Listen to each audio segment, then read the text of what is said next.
Servus. Servus. İçimin mimarına hoş geldiniz.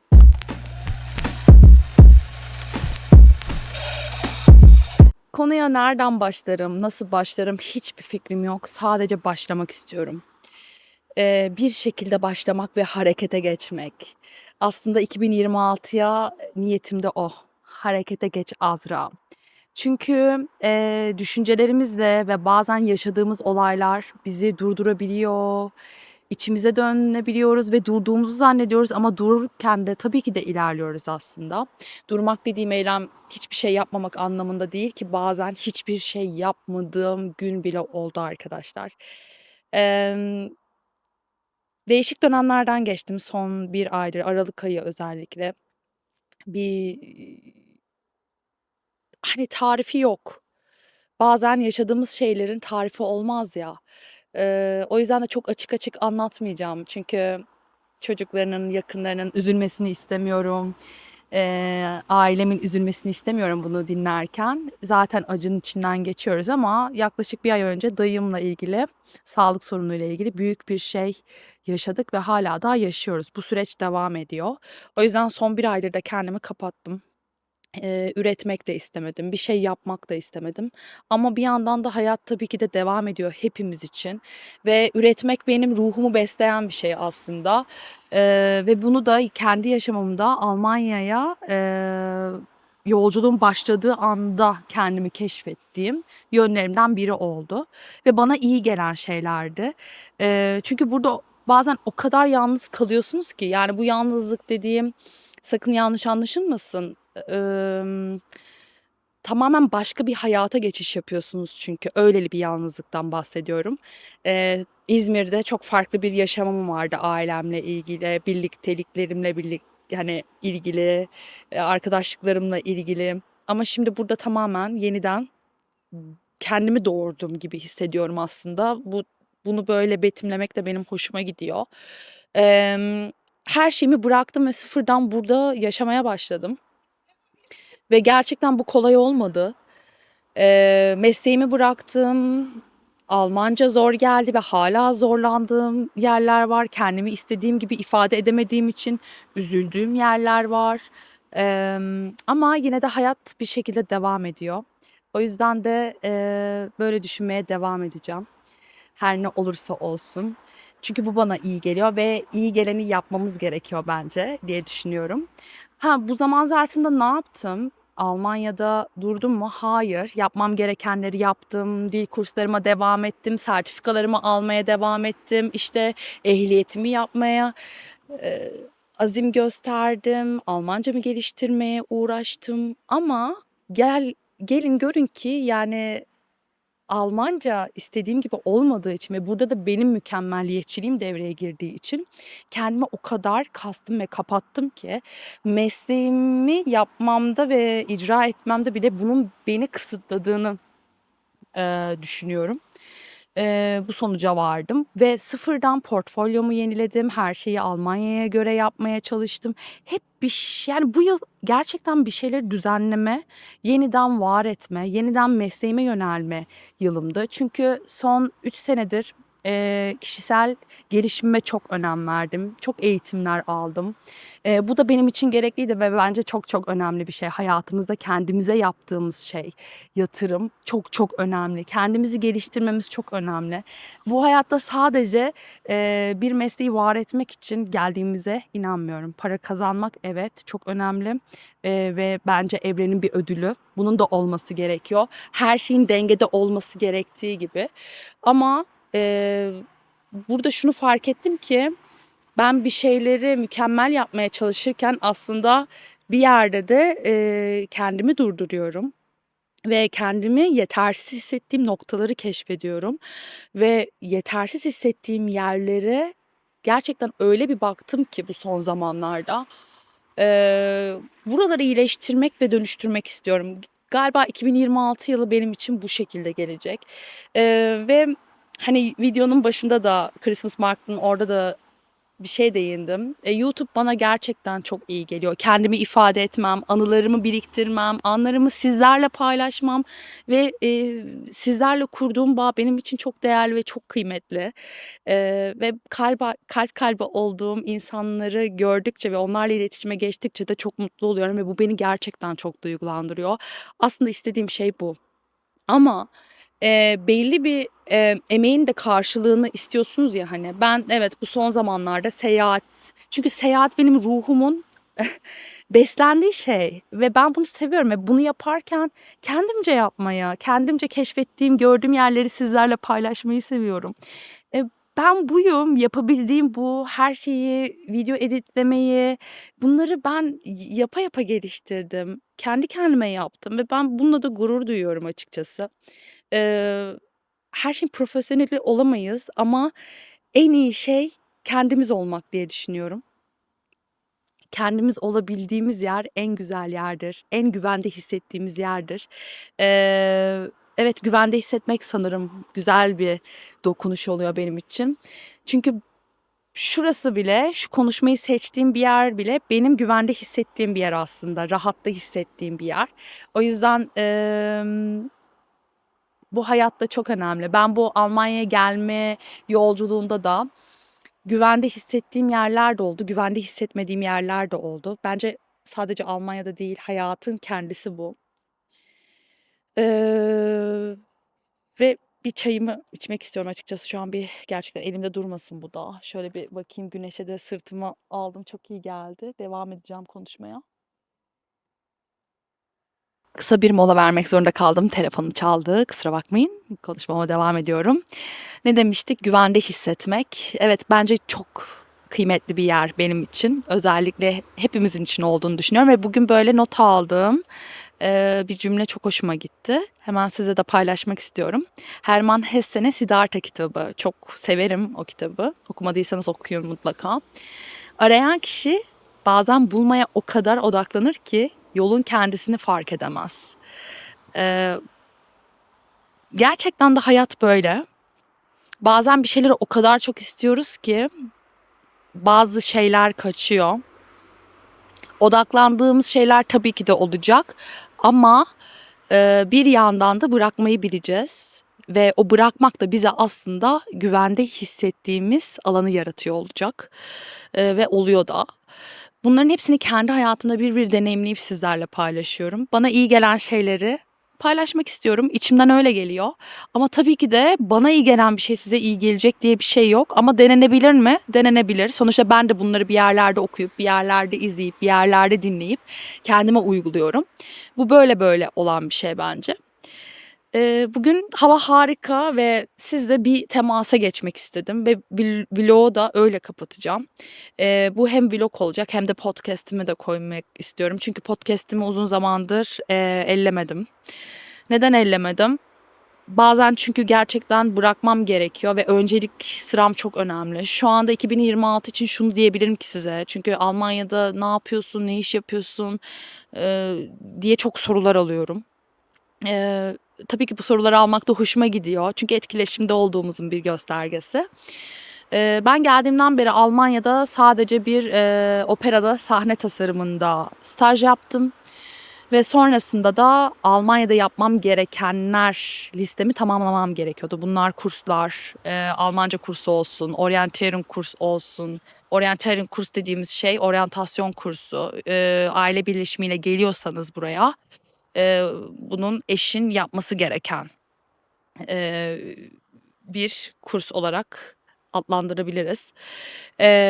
Ve ehliyet falan filan C1 derken ki C1 2025 için şunu söyleyebilirim. B2'de sertifikamı aldım ama C1'de alamadım. Kıl payı kaçırdım sınavı. Bu bir ne bileyim bir şeyin sonu değil. Devam eden bir şey ve biliyorum ki C1 sınavına girip hemen alamayan çok insan var.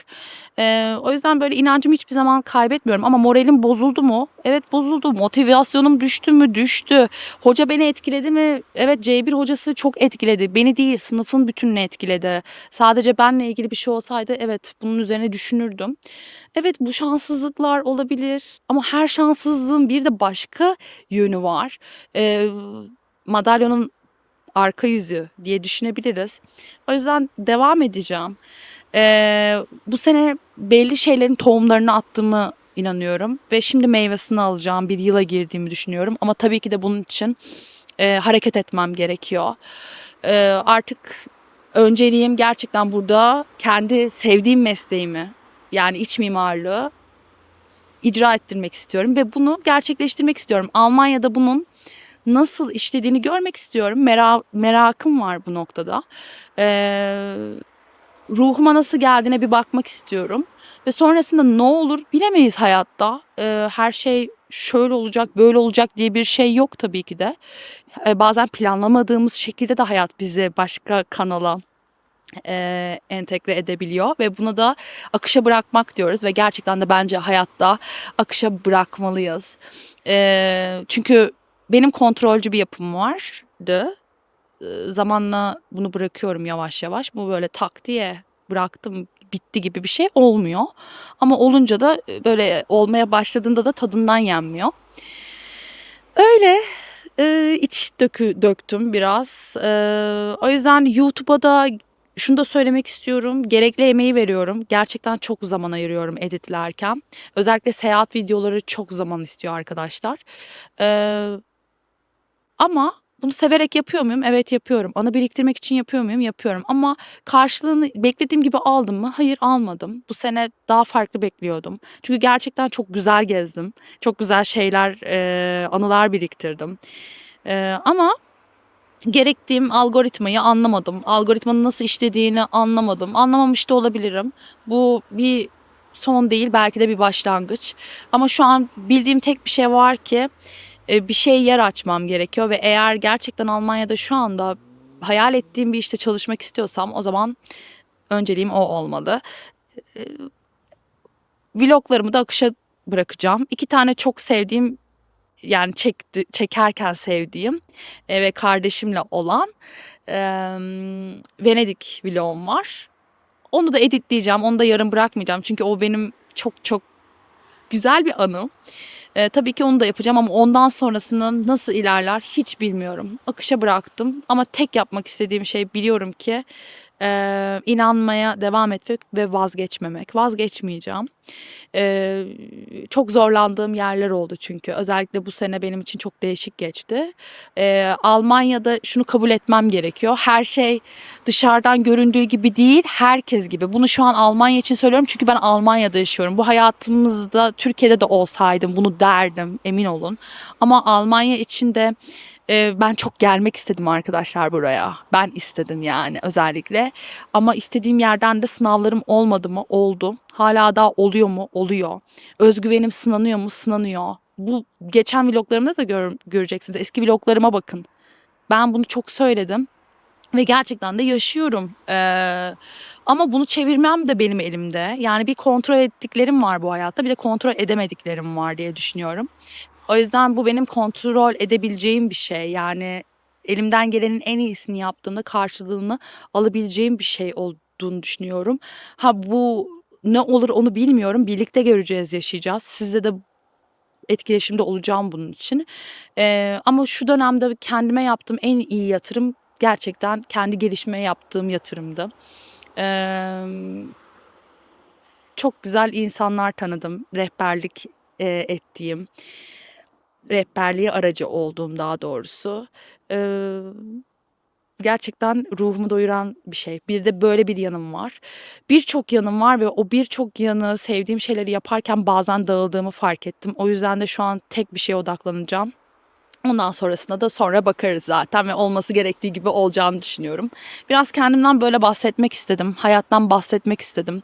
2026 bize güzelliklerle gelsin. Mucizevi bir şekilde. En yüksek mucizelerle gelsin. Ne istiyorsak, hayal ediyorsak o gerçekleşsin ama onun gerçekleşmesi için de şunu unutmayalım ki önce inanmak, cesaret etmek, korkuyu yenmek ve bunun için küçük bir adım olsa dahi bir adım atmak. Size söyleyebileceğim, sizinle de birlikte yapabileceğim, benim de kendime uygulayacağım şey bu zaten. Bu olacak. Ama önce de sağlık diliyorum herkese. sağlık diyorum. Sonrası zaten gelir. Her şey bizim elimizde. Bunu unutmayın.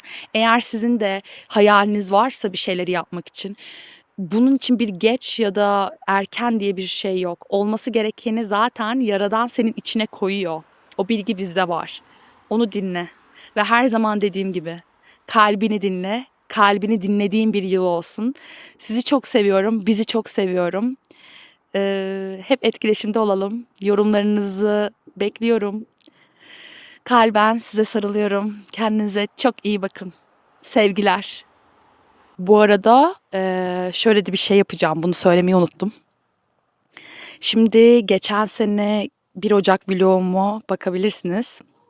Aslında onu karışık bir vlog yapmıştım. Cem Yılmaz'la birleştirmiştim. 1 Ocak'ta göle girdim ve ilk deneyimimdi. İlk cesaret ettiğim bir şeydi. Şimdi bugün de akışa bıraktım. Yapabilecek miyim bilmiyorum. Bakalım görelim. Deneyeceğim. Buraya geldim. Çok güzel bir hava var. Göl buz tutmuş gördüğünüz üzere. Deneyelim. Ama öncesinde biraz ısınmam gerekiyor. Bu da çok önemli bu arada. Soğuk yani su, buz gibi. Ve ben bunu böyle ara ara yapıyorum. Vücuduma çok iyi geliyor ama ısınmak çok çok önemli bu arada. Öyle. Bunu da paylaşmak istedim. Bakalım, görelim.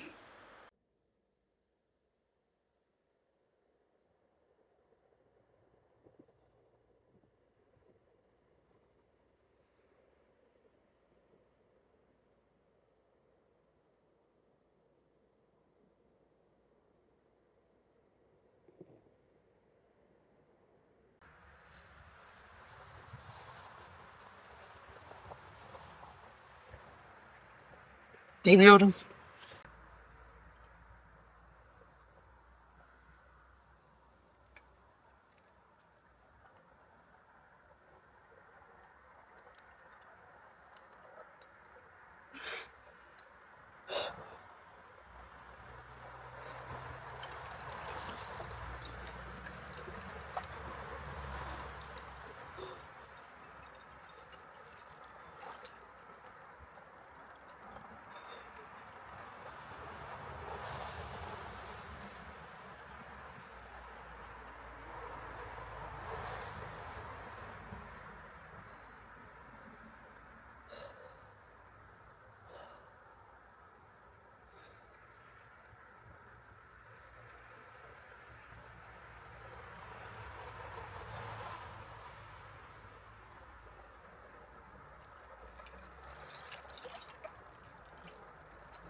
İnanılmaz soğuktu.